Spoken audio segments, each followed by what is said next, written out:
Hello and welcome to another video. This is for his Retro 81 and hopefully you can hear me alright.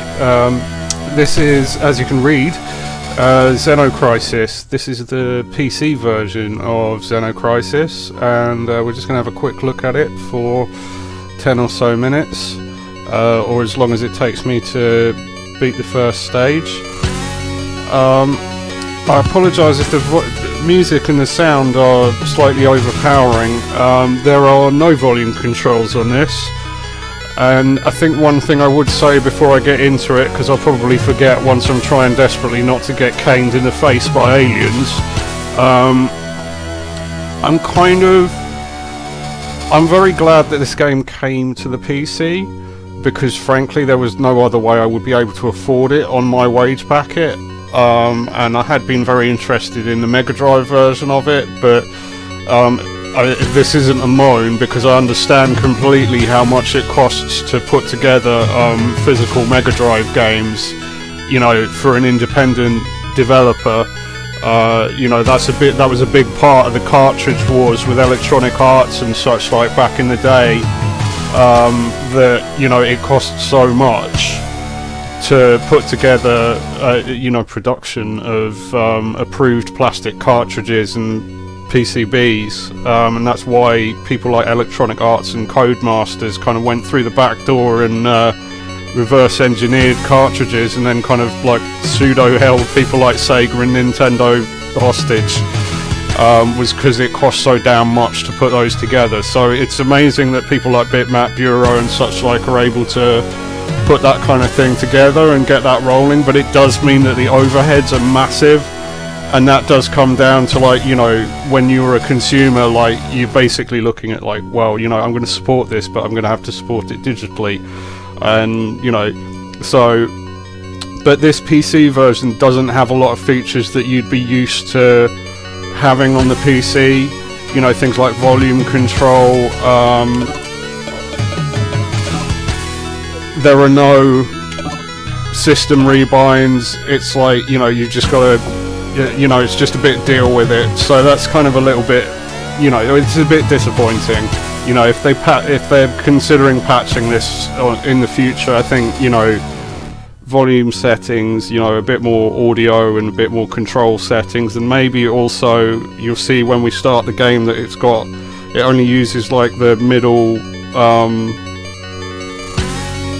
sort of 2/3 of the screen. You know, it would be nice to be able to expand it, or, you know, view it differently and have sort of some of those options.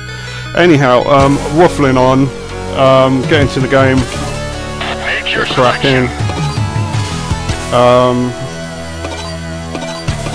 I'll go with the lad.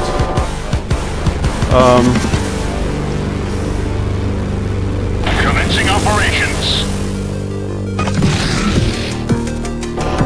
Your mission begins now. So just to get the, as I've started with the bad news, I'll just get the other bad news out of the way. You probably just saw it now. There is some frame rate dropping and lagging on this, which is a shame. I mean, there isn't really much logic of this not quite running right on a sort of full fat PC.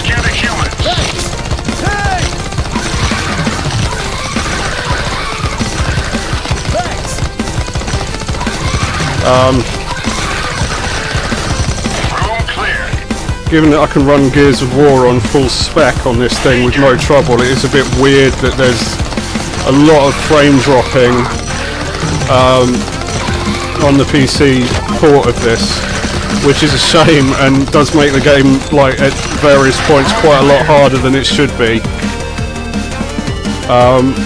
But I'm going to shut up whinging about it now and point out that this is a fantastic twin-stick shooter with fabulous graphics and amazing sound and music. The difficulty curve's not too bad.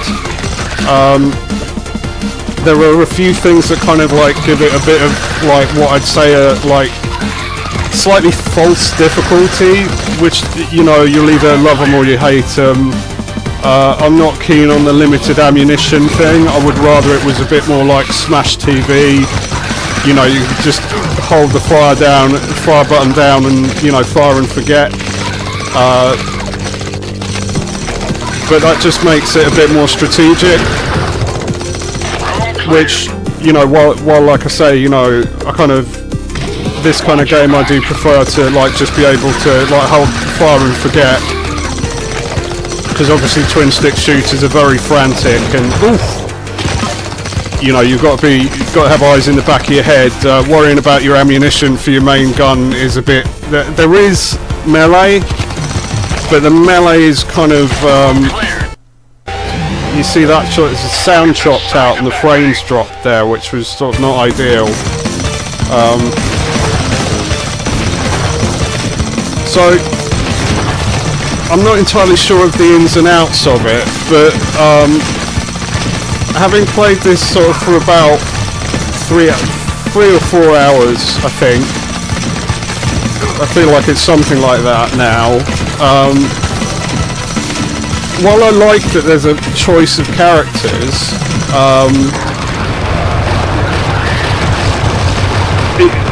it does sort of. There doesn't seem to be a benefit versus the bloke from playing the woman. You know, it doesn't seem like there's something that she's good at that the bloke isn't good at, and the bloke has more health and more bullets to start with. Now this is really cool. This is something I really like in this game. You can upgrade yourself as you're going along, so you can give you. We'll just put it all on the guns for now. Looks like you're in for a fight. The soundtrack for this stage is amazing. It's a chip-tune version of a gent metal track called Traeus by Sky Harbor, and it's just an absolute banger. I mean, the soundtrack on this is. I would argue that it's worth picking up this game just to hear the soundtrack.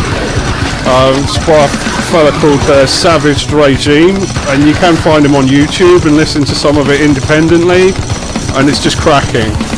And obviously the graphics are fantastic. I believe the graphics are by Henk Nieborg.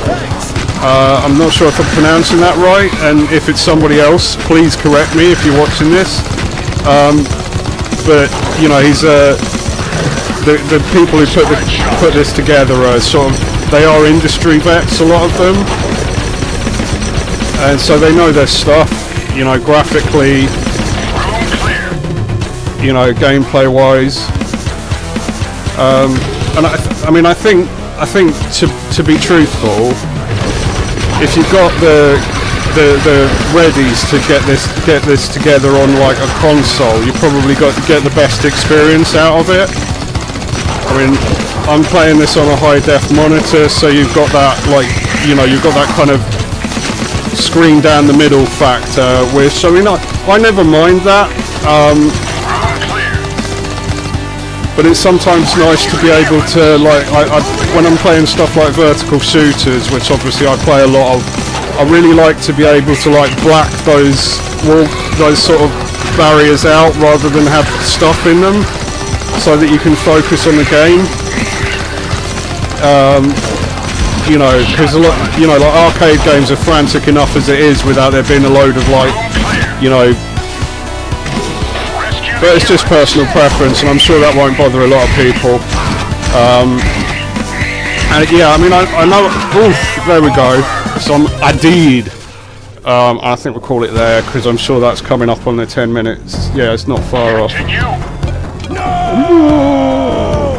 So I know I kind of came out the gate a little like, you know, objective / you know, borderline negative about some of the things on this, but it's really just like it does feel a bit like you know, the PC port was like, you know, the last thing in the process that they were putting together, and it's missing some of the things that you'd be used to with, you know, other PC ports and PC versions of things.